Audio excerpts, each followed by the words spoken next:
First off, this is my first post.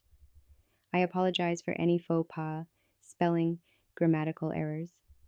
Second, understand that at the time this occurred, I was not living the healthiest of lifestyles. I quit using heroin when I was 25 and moved to France for 5 years.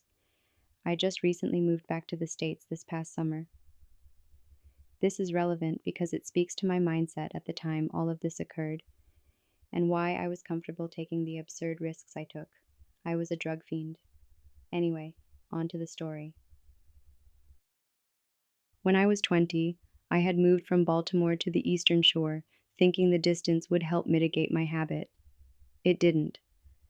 Instead, I just ended up driving to Be More every couple of days and buying several $100s worth of H instead of just buying less on a daily basis. In the process, I got to know a lot of odd people. Some of them were hacks. In Baltimore, a hack is someone who operates as a cabbie illegally. Often they take people into the city to pick up their drugs or just charge half the rate of a legit cab driver. I had met an older guy at a Dunkin' Donuts in Dundalk who did this. Now, I wasn't in the habit of using hacks, but one night, my ride went down a one-way street the wrong way in front of a police officer, and we were pulled over and searched. It ends up the idiot had brought his stash of pot with him, so we were arrested and sent to BCDC. God, I was pissed. Around midnight that night, they released me. It ends up that not only had my friend admitted ownership of the grass, but the reason they'd used to search us, that his license was showing up as suspended, was bull, and my friend's lawyer had called them on it. So there I was, in the middle of Baltimore City, with no ride, nowhere to go, dope sick, in the middle of December. They released the men and women separately, and my friend's cell phone was still off at the time when I tried to call it. It ends up he had been released several hours earlier, but had left his phone in the truck. For anyone that hasn't had the pleasure of being arrested, they impound your vehicle. So, if you're unlucky enough to get processed and released after 5 p.m. or before 8 a.m., you're out of luck in getting your vehicle back. Not to mention another couple $100s in the hole. As I mentally ran through my list of options, I remembered the hack I'd met earlier that week and decided to give him a try.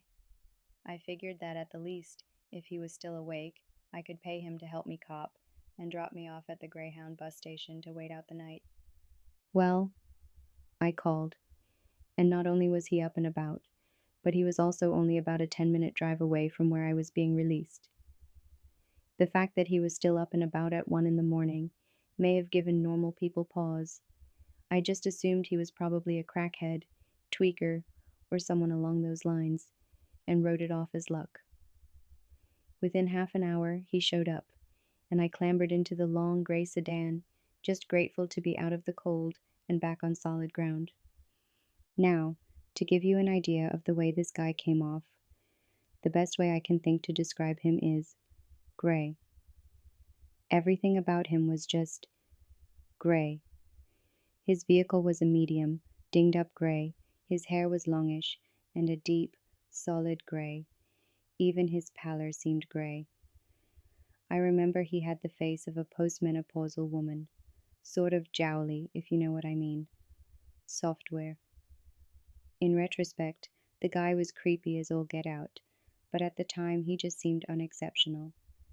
And really, in the drug world, there are so many weird people that you're forced to deal with on a daily basis that unless someone comes off as blatantly volatile, you eventually learn to just ignore the crazy. If you don't, you'll drown in it. We managed to cop. In Baltimore, there's always someone out. I asked the guy to take me to the Greyhound station, just wanting to get well and to curl up till I could think about catching a bus, and he just sort of looked at me, looked down, looked back up, and then asked if I wanted to just go watch TV at his place till the buses began running.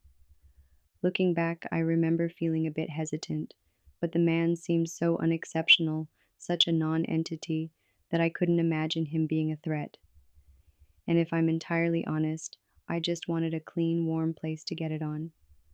I was well beyond dope sick at this point, and my all consuming thought was just to get straight.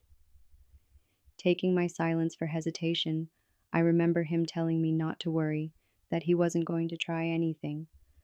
I ought maybe to have mentioned that I'm a 5'6", 100-pound female, 20 years old at the time, and that the bus station wasn't the safest place for a tiny female like myself to be hanging out at 2 o'clock in the morning. But he was just trying to help.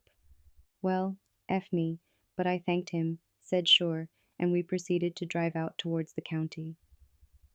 To this day, I'm still not sure what direction we'd even gone in, just that wherever it was he lived, it was about half an hour outside of the city, and that it was, not in the woods, but in a heavily wooded area. As we neared his house, he started acting a bit strange. Not enough to set off the alarm bells, yet, but still. I'll never forget him saying that either the police chief of that county or the chief's son lived in the same cul-de-sac that he did, that they were friends, and that the guy had helped him out of what he termed a few predicaments. The house was right on a lake, with a dock in the backyard. I have no idea what county this was in, and no one I've tried describing it to has ever been able to pinpoint it either. It was totally alien to me. We pulled into his driveway, and I was shocked to see that his house was closer to being a McMansion than the hovel I'd assumed I was in for. He would go on to tell me, as he parked and we walked up to the door, that it had belonged to his mother, who had recently passed away. Here's this ratty little man, with a ratty little car, in his ratty little clothes, and he's living in this extremely, well, not nice, but expensive house, driving around all day and night for pocket change, and basically living at a Dunkin' Donuts. I was more than a bit skeptical. When we went inside, the situation became even stranger, but at least more familiar. More in line with what I'd seen of the guy so far. The house was covered in two things: dust and knickknacks. And when I say covered, I mean covered. Every square inch of surface space was covered in tacky little porcelain angels and dollar store crap. Shelves, tables, the top of the ginormous old box television, even the kitchen was covered in them. The kitchen itself I only saw for a brief moment, but I'll never forget how even the sink was filled with the things. There were the obligatory doilies that all old people seem to have in spades, all of them coated in dust and discolored. I asked where the bathroom was, and excused myself to go get high. I was getting pretty weirded out by this point, and just wanted to get straight so I could decide what to do. I did my thing, and went back to the living room, which was the first room you walked into when you came in the door. I didn't want to go any deeper into the house. I wanted to take a look at the lock on the door, create an exit strategy, and hope I didn't really need one. That hope was quickly dashed. The first thing the guy did was bring me a glass of water and a handful of pills. Puzzled, I asked him what the pills were for. He said, "To sleep." Now it's 3 a.m. at this point, and I have to be at the bus station by 6. At most, we have maybe 2 hours before we will have to leave. I tell him I don't think that's a great idea, since falling asleep isn't on the agenda, that we don't have time even for a quick nap. Well, he starts to become pretty insistent that I take the pills.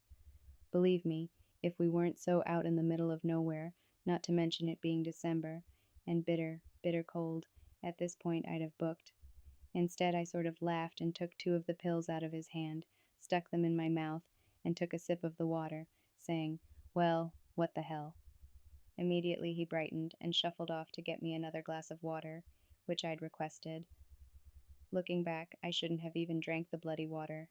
Idiot. I spit out the pills and shoved them in the seat of the sofa. This whole time we'd been talking about little things: Baltimore, local politics, music, nothing deep. At this point, he starts asking me about chemicals, about drugs, specifically, what sort of drugs will knock someone out, but not harm them. How much would you need of what for someone, say, tiny like myself? I try to act as if this is entirely normal conversation fodder. At this point, it seemed to me that my existence depended on my not registering how abnormal the entire situation was. I think my thought process at the time, and especially as time went on, you'll see what I mean shortly, was that I couldn't act as if I knew what was going on. That I couldn't act as if there was anything strange or alarming occurring, that he would be stupid to let me leave and let me live if he knew that I knew exactly what was going on here, that I need to seem to like a non threat. The whole time we are having this discussion, by the way, the guy kept trying to get behind me. At one point, he succeeded and started rubbing my shoulders. I just laughed, said I wasn't a fan of massages, and that I needed to run to the bathroom. When I came back, I made sure to sit on the sofa that was up against the wall, and I'm looking around for a phone, but I don't want to ask for one because I don't want him to know that my cell phone is dead. Yeah, another great stroke of luck. My cell phone had died about 5 minutes after I'd called the creep to come pick me up. Now, this whole time, the guy has been pacing around the living room, sitting for a few minutes only to get back up again, walk back and forth a bit, sit back down. He'd begun talking about his mother, how she collected these knickknacks, how she'd died, heart attack, stroke, and how he'd been thinking about renovating the house, but hadn't had the heart to make any changes to anything yet. So he says he wants to show me something. He wants to show me the upstairs. Why I didn't run screaming out of that place, I don't know. I think part of me was still very much hoping that I was misreading the situation, that the guy was just lonely and creepy and socially maladaptive, not actually dangerous or anything. But here we have yet one more horror film trope coming into play: creepy obsession with mother, and bizarre, dust filled house, perfectly preserved in memory of mom, down to the last glass she used, still sitting on the kitchen table. I shan you not. And now the guy wants to show me the upstairs. He wants to show me her room. So I follow him up the stairs. At first, he makes it obvious he wants me to go up before him, but I wasn't having any of that. We get to the second story. There were three. I never made it to the third, however, and turn off down this hallway, and he opens the first door on the left. Goes in. I'm half expecting to see the body of his dead mum lying on the bed, or something, and find myself seriously relieved when I find myself standing in just one more dust coated room full of crap. I don't remember much about the room. I remember the bed was made, and that I couldn't tell if the comforter was dark, or just covered in so much dust that it appeared that way. He gestured for me to sit down. I obliged. What followed was the worst of the experience. He sat down on the end of the bed next to me and began talking about his mother. After a bit, he looked at me and said, "You're so beautiful. You look like a little girl. I bet little girls really like you." I tried to lead the conversation back to his mom. He gets up and walks over to the far wall of the bedroom, starts referring to our earlier conversation about drugs and knocking someone out. He asked me what I would use to knock out a child, what I would use to keep a child knocked out for long periods of time, safely. I'm trying at this point to act as if I'm still on point, as if I'm not finding this line of conversation to be dreadful, creepy, and horrible. I tell him I really don't know. I'm just a dope fiend, not a chemist. He asks about heroin and if that would be safe. At this point, I've just had it, and I think he can tell. He says, "I want to show you something." I begin to protest, to tell him that I have to use the restroom, but he insists. He pushes on the cheap wood paneling on the wall, and a large square of it swings open. He gestures inside, says he's been working on it for a few years, that it's just big enough for a small woman, but made for a child. It's a sort of cot, and there are loops on the ends. For rope, or some other restraint, I'm sure. I noped out of the bedroom, down the stairs. I didn't run. I just told him I had to go to the restroom again. While I am walking, shaking, down the stairs, I pull my cell phone out of my purse and mimic dialing on it. I was lucky that he stayed behind to close up the bedroom and that thing in the wall so he didn't see that my phone wasn't even turning on. I pretended to be having a conversation with a friend of mine, and at the point that he showed up, began loudly recounting what had transpired that evening to my friend. I told him how I'd called that nice gent we had met. I'd been with my friend Tom at the time we'd met the guy at the DD at the Dunkin' Donuts to pick me up, and that I was at the guy's house, but would be leaving shortly. I then pretended that my friend had offered to come pick me up from the bus stop, and in one respect, I was lucky. The guy knew I was living out of town, but he didn't know I was living 4 hours away, or that any friend of mine would have to make that hellishly long trip if they were going to come pick me up. I told my friend that I'd head out to the bus station ASAP and that I'd see him soon. I still remember the look on the guy's face as I said that. It darkened. You know the look that snotty, spoiled little kids will get when someone actually dares to tell them no? It was like that. It was that look, but worse, because there was something almost perverse about seeing it so openly displayed on the face of a 50-something-year-old man. So I started to grab my purse and zip up my coat, all the while gibbering on about how my friend remembered him and had said to tell him hi. It seemed, at the time, that there were two things that were of the utmost importance at that moment. The first, to make him feel that I hadn't found him, or anything he'd said or displayed odd. I didn't want him to think I would be some sort of a threat to his plans or his well-being if he let me leave. Secondly, I wanted him to know that he was identifiable, and that someone, at least someone who could identify him, knew I was with him.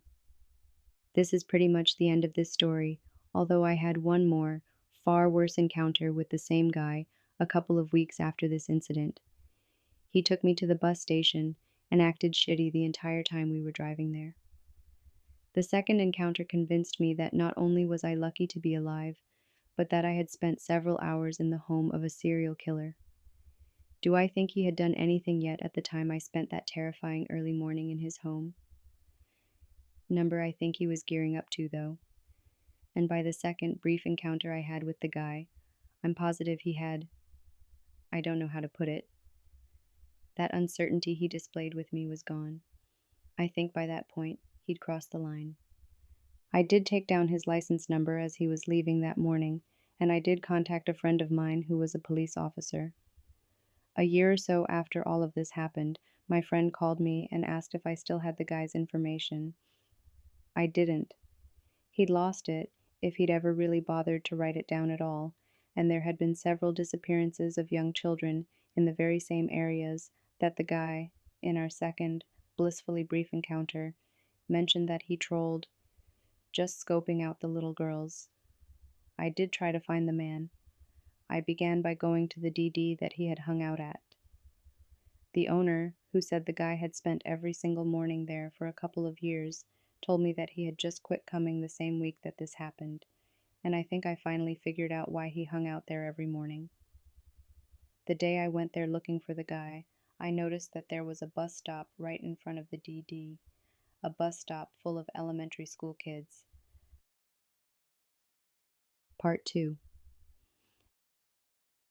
After my initial encounter with the Dundalk creep, I contacted a friend of mine who was a Baltimore City police officer and gave him a description of the creep's house, car, his license number, first name, cell number, and a detailed account of what transpired that morning in his home. A year or so later, I would receive a call from the very same officer, asking if I still had a record of the info I'd given him. Unfortunately, I no longer did, and the owner of the Dunkin' Donuts on Eastern Avenue, the DD the creep used to frequent, had no information re the creep. The last he'd seen of him, the creep had come by to show him a car he'd purchased. It was black and a sedan, but that was all the owner knew. I was on high alert for a week or so.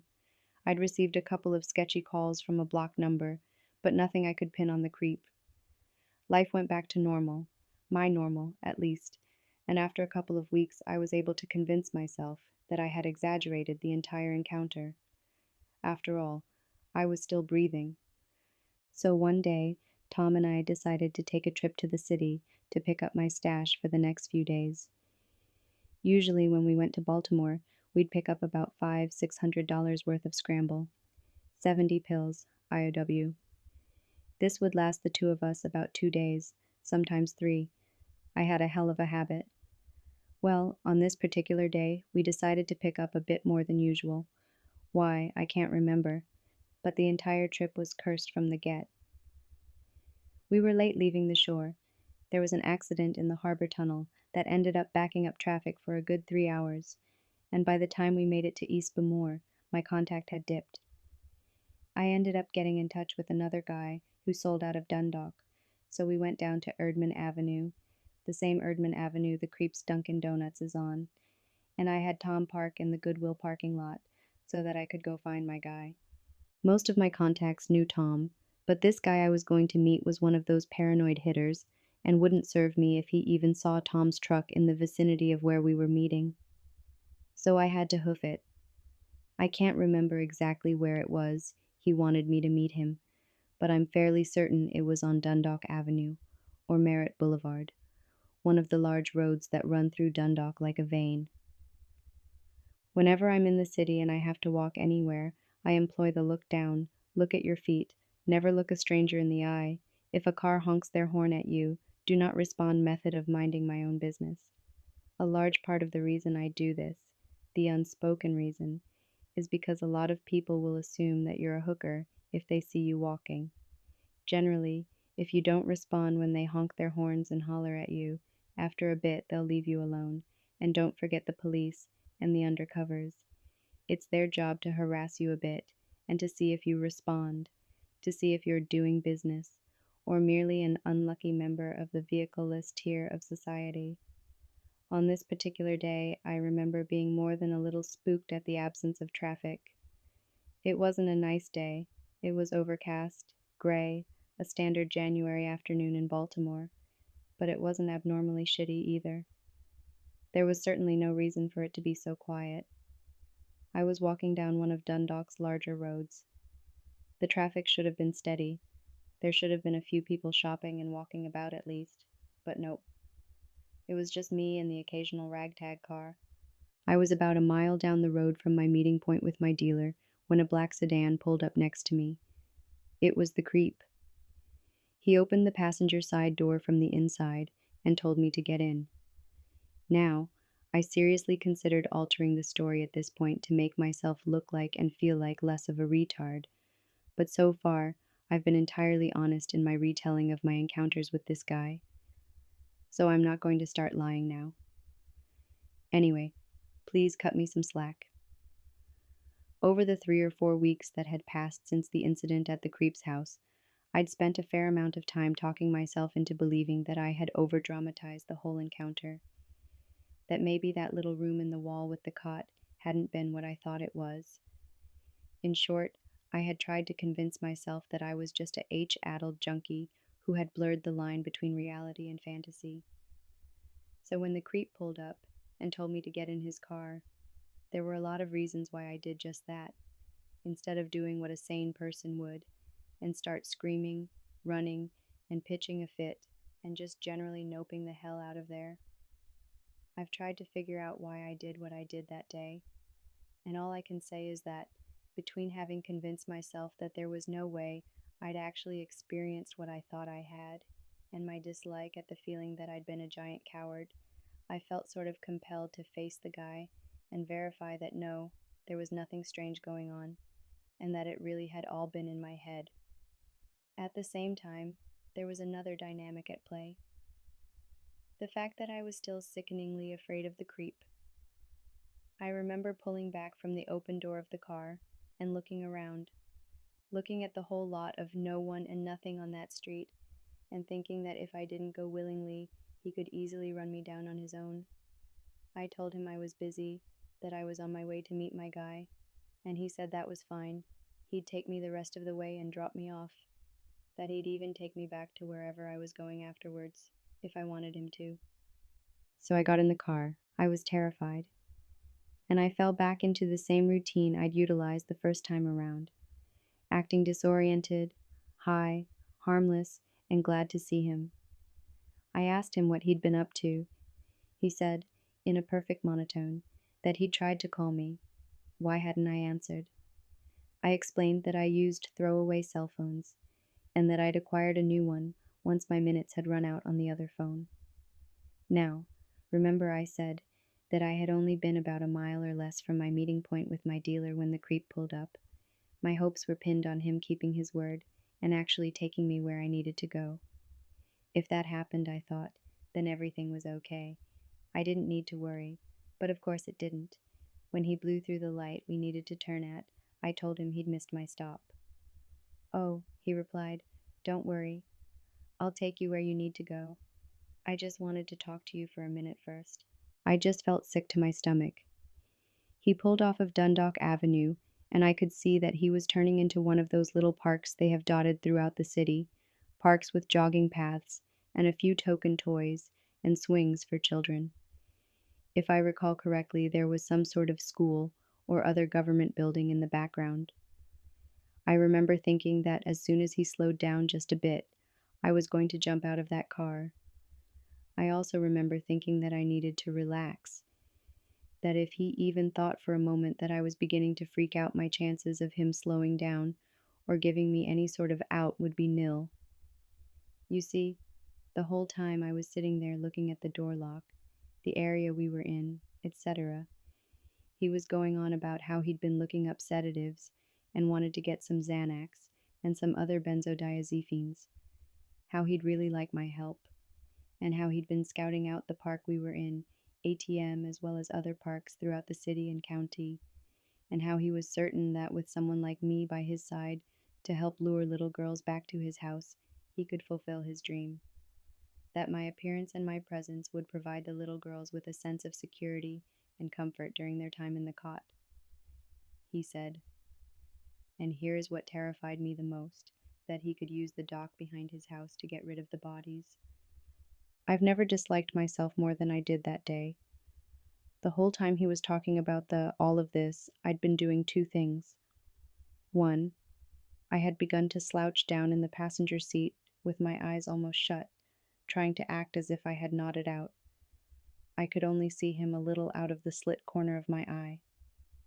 The whole time he was talking about all of this, he had been rooting around under the front of his seat, slowly, sneakily, as if he was trying not to make any noise, you know? So when I would respond to him now, I would make a warning gesture, like move my hand, to indicate I was about to open my eyes. The last thing I wanted to do was to make him feel like he'd been caught, and that he had to pull whatever it was out immediately. The second thing I'd been doing was how I was responding to his questions. Instead of acting freaked out or upset, I was trying to act like I was on board with all of this, but not too on board. I was trying to act like I was considering it, like I had the option to do this if I wanted to, or not. I didn't want him to think of me as a victim, and I didn't want him to think that I was thinking of myself as a victim. I was hoping that if I acted like his peer, like a potential partner in crime, that he would treat me like one, or at least pretend to long enough for me to get out of the car safely. He was still circling the little park when he began to slow down significantly. Through the slim opening of my eye, through my eyelashes, I could see him reach as far down as he could under that front seat, all the while watching me intently to see if I'd move. I knew it was time to get the hell out of Dodge, because whatever he had, whatever it was he was looking for down there, he did not want me to know about it. That terrified me, and God, was I lucky. I was lucky because at the same time that he was slowing down, another car had come out of nowhere and was slowing down next to his vehicle. He sat up. I bolted, just grabbed the door handle, fell out of that door, and ran without ever looking back once. I pulled my cell out of my purse and called my friend, and had him pick me up from one of the stores on the corner of the avenue. I was bawling, terrified at my own stupidity, at how close I knew I had come to ending up in some psycho's dungeon. This was how he referred to his hole in the wall during his rant that day, all because I didn't want to listen to my instincts, or, hell, just pure common sense. I cried and cried and cried, thinking about the creep and the things he'd said he wanted to do to little girls. This is, for all intents and purposes, the end of my encounters with the Dundalk creep. About 2 or 3 months after all of this happened, I received a phone call one day, one I didn't answer because the number was unfamiliar. Later that same week, I checked my voicemail, and it was the creep. He'd changed his number and wanted to let me know. Also, he had finished renovating the house, and he wanted me to come see it. He said he'd put an ad in some paper and was letting out various rooms as boarding house rooms to women only, and that he had some interesting ideas he wanted to talk over with me. I forwarded the new number to my police officer friend and changed my own, despite what I'd said earlier, when I had told the creep that my number had changed because I used throwaway phones. My number had never changed. I just never answered numbers I didn't know, and prior to our second meeting had not bothered to set up my voicemail at that point in time. To anyone out there interested in pursuing this, over the years, I've tried off and on to find the creep's house. Now, with Google Maps, I may at least be able to narrow down the county. The Dunkin' Donuts he hung out at every morning for years is the one on Erdman Avenue. Google Maps shows the DD with the bus stop out front for anyone that's interested in checking it out. I still think the best bet is the owner of that DD creep hung out there for years, picking up business, drinking coffee, and talking to the owner. I refuse to believe they didn't know each other a bit better than the owner made out, or that the creep just never showed up there again. I can believe that he may have cooled it with that place for a bit after our encounter, but I think it's almost a given that he'd have gone back eventually. The only other point of possible identification I can think of is the cop the creep claimed lived in the same cul-de-sac that he did. He said it was either the police chief of that county or the chief's son. I remember him seeming to find that amusing, that he laughed about his friendship with the cop. But they were on the river. The cul-de-sac had to be accessed via a bridge from the main road. Beyond this recollection, I'm tapped. Anyone out there with addiction issues, you can beat them. I was a H addict from 19 to 25 when I picked up and moved overseas. For me, it took relocating half the world away to get far enough from my addiction to overcome it. But I'm going on 6 years clean this April, and am thankful that my life doesn't consist of elements like the above any longer. If I can do it, anyone can. Thanks for reading.